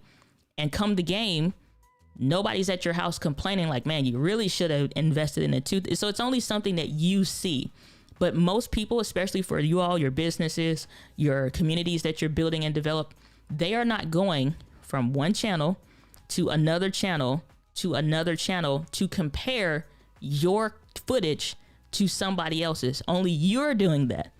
And you're trying to make a decision, which I understand because it's part of like the researching the content. You're trying to make a decision based off of what you have seen other people do. And like, can I do that? Is that legit for me? And is that going to work for me? Sometimes you won't know until you try it for yourself, much like we just had this gimbal conversation.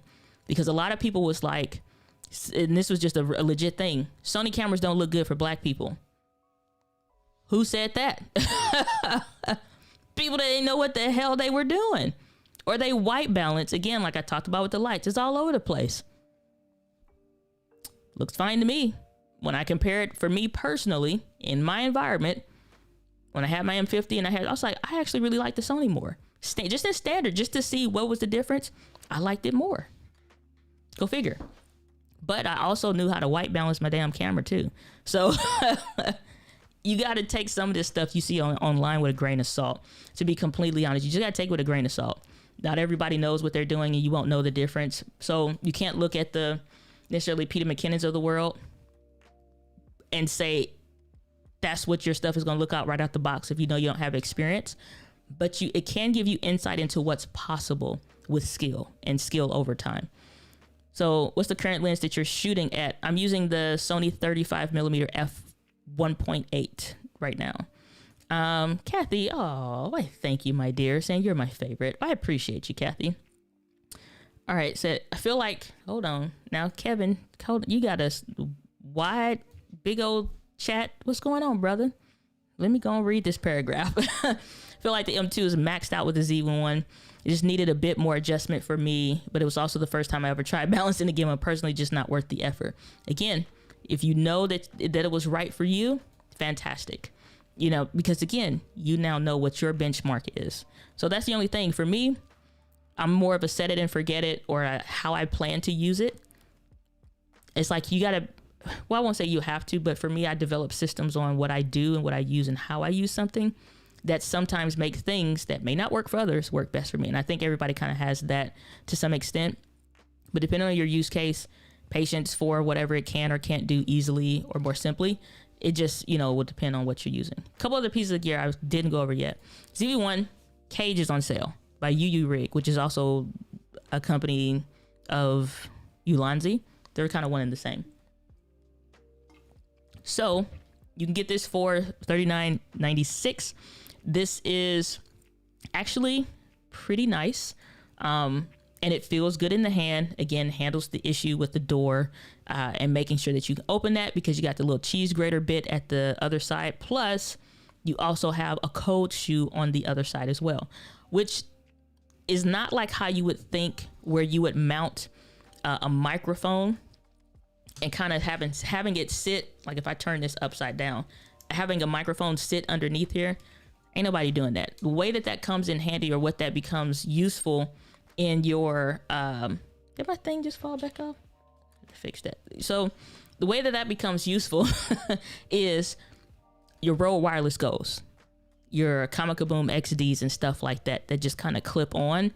That's what that becomes amazing for, because it's just out of the way.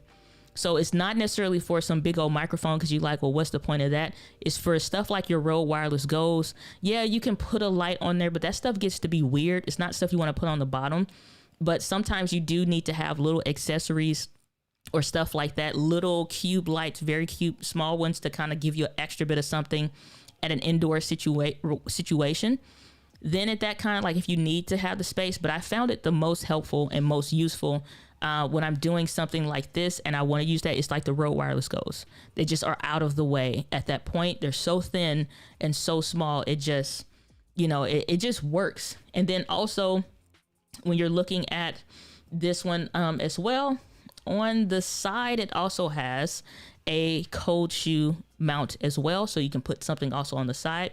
You can barely see it, but it has those two little quarter threads on there. So you can mount this one in a vertical orientation if that's, you know, your jam, and it won't take up any space. Also, you can really rig this thing out, because another thing with this as well is it's not just like vertical orientation, but those little small rig, whatever things that are for those mounting holes. You can really rig this thing up. Again, had the occasion to play around with this in person and actually use it. It's not bad. So that some of these use cases are legit. Again, in this undersling position, I can see like you putting the mic down there and a handle on top. Like that is something that people, I can see them actually doing. But the Zv1 is a beast from the East. It's so good. Again, all that on the blog for checking that out. Something interesting that came up is the Dji Osmo Action. It's a 4K action camera. A little long in the tooth. Let's just be honest. It's a little long in the tooth, but it is a little discounted today at $199. It's been rocking pretty cheaply already. So the fact that it's just staying at a cheap price is cool. Stabilization in this is legit. As far as the standard color pictures, like a preference, you have to look at some videos to get a preference on if that works for you or not. But surprisingly, I always really like these, but I believe if you're in the market for an action camera, yeah, that you may see that on sale for $199 and see that kind of get served up to you. But what I would suggest is, if you are looking for, let me go through and pull it up, because the GoPro Hero 8 is on sale instead for $279. Plus you get the Sandisk Extreme 32 gigabyte card, the little mount, and then the grip and stuff like that. I'm more so prone to say, look at the Hero 8. They do have some issues, like GoPro as a whole do have some issues, but GoPro at least constantly updates their stuff. DJI has been really, really quiet, and I don't know if that means that they're getting ready to sunset that some. I can't see them doing that, but it's not looking pleasant right now. But it's a camera that's available, at least with the Hero 8. It's getting constant iterations and updates. But the DJI Osmo Action is a camera that's available, and people swear by it. But I'm hoping that their silence right now has been getting a version 2 out, because I don't see why not. So something to keep your eye on if this is something that you're into, or you need like action camera, small in-car footage. Maybe you're doing a drive series or something with your church or nonprofit, something to take a look at. A couple other accessories we're gonna run through real quick. This is another Prime Day deal, $135 if you need an external monitor. This is also helpful for when you're further away from the camera, you need to see something a little bit closer, or run a cable and have access to a monitor. It is 4K. It does, do the little flip thing. It has anamorphic mode if you're into cinematography style stuff.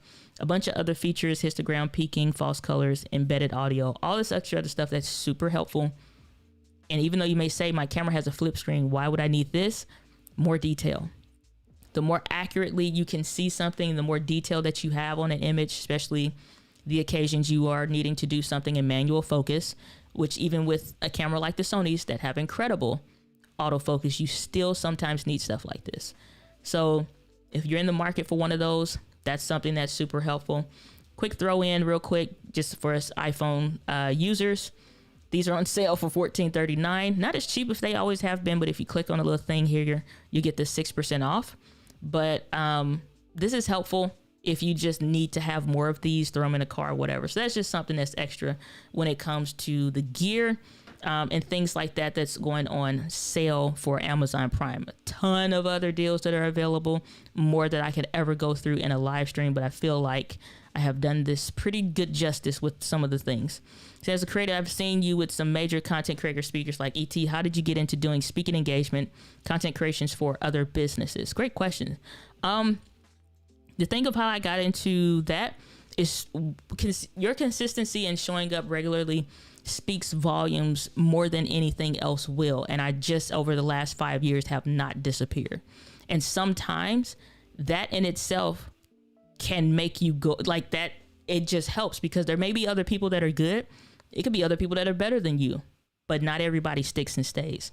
There's very few people that I know with my own two eyeballs that from when I got started are still creating content on a regular and consistent basis every single week. Very few, very, very few. The other thing is that refining your messaging is huge. So producing the content consistently and being clear in the messaging and how I'm doing what I'm doing and who I'm helping with what specifically speaks volumes. I've gotten tons of speaking engagements because of my YouTube channel, not because of the size of it, but because I know who I'm talking to. I understand marketing, branding, copywriting, and all these different other things. Like I taught on like Canva and thumbnail theory and stuff like that. There are a lot of entrepreneurs and business owners that are just not well serviced as far as in the content creator space. Sometimes it's too YouTube heavy and it's not specific to just online video and marketing as a whole with your branding, your business. And sometimes it's too ad centered and centric. So they just talking about running ads, whether it's on YouTube, Facebook, or whatever, and the videos suck. Where I come in and I find my vein is because I was that person having that pain point, and there was nobody accurately solving that. And so one is a little bit of being a little bit of in a niche market, and then understanding what the hell I'm talking about from doing, not just from showing up. And so relationships have been huge in doing this because relationships just build upon other relationships. And so nobody makes you a speaker or like it's just like I decided that I wanted to do public speaking. Now I keynote, you know what I'm saying? I do keynote talks. And so it's about setting the intention, obviously knowing your stuff, consistently showing up, building and developing relationships without the intent to ever ask really for anything, but legit to build, relationships. And those relationships have never failed. Like it's never not paid off. Or when somebody's looking for someone, you show up as the go-to resource in your niche. Everything of what I talk about, you show up as the go-to resource in your niche or your business or the whatevers, because you're not disappearing. You're building a community. What you do works. And so one of the things that stood out to me in a conversation that I had not long ago was that I got an opportunity, another huge speaking opportunity that came up because I have my channel.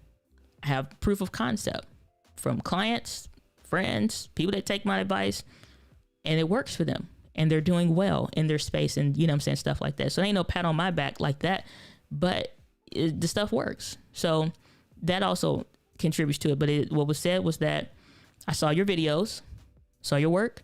So we had contacts and people that were similar, asked around about you. Everybody had nothing but good things to say. So being a good person helps, being sincere and genuine, because you never know who's getting asked about you. Like, you know what I'm saying? Like, you know, Diana, be like, yeah, she really like white chocolate or she dark chocolate on the low. You know, it's like, so what you see is what you get. And so, you know, so much of that matters, building a brand online. And just even bringing your business, you could be super successful and bring that online. It's still a lot of things to overcome. And I just don't quit. At the end of the day, you can't get rid of me. You know what I'm saying? I just do not quit. So those are some of the things that I've come up with. That it's not like I've pitched any big name person or any big name thing and, you know, got that opportunity per se. It's really been a lot of relationships that have been developing over the last several years, like since I got started. If I was working with somebody, like some of y'all snooped out that you'll hear me on Think Media ads and stuff, it's because I was an editor for them. But I was in their community first. I was a customer and a viewer first. I worked my way up into, not that it was a plan, but it just kind of happened. I just worked into it. Now I have a relationship with them. You know what I'm saying? Like a legit friends, like family, you know what I'm saying? Like on some real stuff. Not because I tried to, but I just was adamant on people that I followed. Like you'll see me grab this book all the time, and it's always on the desk, not as a prop because I legit use it. As you can see, my latest marker is a bag from something I got from Amazon. But Ray Edwards, How to Write Copy That Sells. Read and use and abuse this book constantly. And I only got to build and develop a relationship because I actually did pitch Ray the day I quit. And I used his copywriting formula against him, daggone it. If it worked, then it's going to work today. And gosh darn it worked. But it's a relationship. Been on the email list for years. Following the content for years. I can spit back stuff to some of them more than they remember their own stuff. Because I'm a consumer, but I'm a student first. And I think that's also added a lot of tremendous benefit to some of these relationships. Because to them, something that they shared on maybe a YouTube video, Instagram was small. But for whatever reason, it was huge to me. You know, especially like sitting in the cubicle working in the bank. So more than you probably asked for in that answer, but that's the truth. Saying M2 is a damn headache. If anyone wants to buy mine, let me know. Well, it is what it is. What's going on, Eric? Good to see you. Glad that you're here. Saying beast from the east in these streets, thebomb.com. All sayings before your time. I'll have you know, good sir, I'm old. Like, at least in spirit. Saying white chocolate is out. You know what? Gosh darn right it is. Starting off the dark. Yes. Yeah. There you go. Be sure to give this video a like. 100%.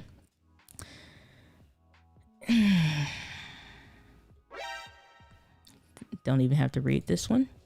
I'm about to work my way into DG Industries. Hey man, you never know. Kevin Cox also finding value from Diana's content. Make sure to show some love. 100% at the Buy Me a Coffee. You know what? I forgot about. I wasn't even thinking about that, Kevin. But yeah, Buy Me a Coffee tag now available. But go to buymeacoffee.com if you want to buy me another cuppa. But that's all we got for today. I got to get ready for this talk in a couple hours with ET. I'm very proud of the Instagram thing that got made. I just shared it a little bit on my profile on Instagram. And you'll be surprised all the things that you can make in the app. Let me go find. Here we go. We out here in these streets. One time for the one time. I grind. Tuesday, I grind. Wednesday, I grind. Thursday, yeah, it's going down. Friday, I grind. Saturday, I grind. Sunday, I grind. And that's why I'm here today. Yay, let's get it. E.T. the hip hop preacher. I love that so much. Just when you turn your talks into gosh darn freaking tracks, hip hop tracks. All right, y'all, that's where we're going to leave it for today. I'm pumped and excited. As I said, I got this E.T. talking a little bit here. Link to the talk. It is not a free talk. It's in their paid training. It's in their training program. So it's not just like a talk like on the YouTube channel or something. So that is within their training program, their speakers training a group. So unless you're already in that organization or that thing, I don't know how they open up the doors for that or whatever, but yeah, so that's not just a regular old talk. So I apologize about that. Saying break a leg, 100%. So it's not Friday, but I feel like, you know what, David, just for you, where's my Wheel of Wonder music? Because David won't let us live unless you hear this tune. And if you're listening to this in the background, you don't need to run to your phone, okay? You don't need to run to the computer. We're not giving away anything today, all right? Usually we would when you hear this music. It's the best, corniest music you ever heard or found in your life. And I'm going to end the stream on this note, saying do it, Diana. I appreciate y'all. I love y'all so much. Bye. Have a great day. You as well. Gary, good to see you. Best of luck with your ET talk. Appreciate that. And we'll leave out on the Wheel of Wonder link in music that is ever so corny, but the best gosh darn corny music you ever heard before in your life. Y'all cracking up laughing. Appreciate you. Love you. Hope you got value out of the stream today. And with that, guys, with passion, I'll see you on the next video.